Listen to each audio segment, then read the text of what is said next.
Well, Richard, you know, as you say that, I was thinking about Richard Murdoch in Indiana, who famously said compromises when they agree with us. Right. And I note that he's not on his way to the United States Senate, and I don't think that's a way forward for the country.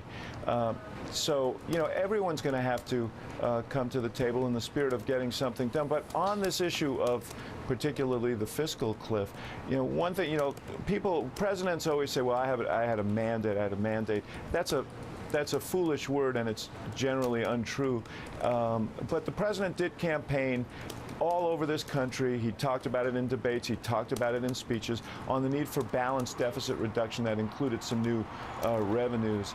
And he was reelected by, you know, in a significant way. So I think that hopefully people will read those results and read them as a vote for cooperation, and will come to the table. And obviously everyone's going to have to come with an open mind to these discussions. But if the attitude is that you know, nothing happened on Tuesday, that would be unfortunate.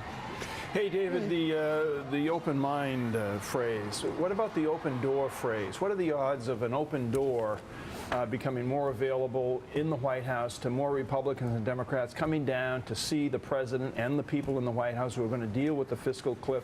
What are the odds of the president of the United States getting in the car and traveling up to Capitol Hill on a frequent basis over the next 3 or 4 weeks, extending his hand and opening up, you know, doors in the Capitol to people on both sides of the Hill to this crisis that we all face?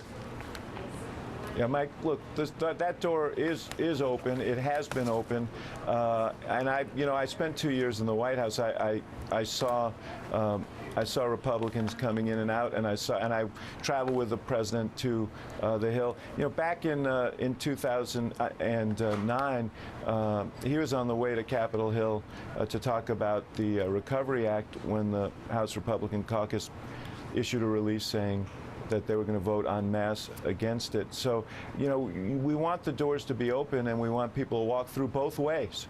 And that's what we're going to need. But there's no, look, I've known Barack Obama for 20 years. I watched him in the Illinois State Senate. I watched him in the United States Senate, and I worked by his side in the White House. I don't know anybody who is more willing to work with people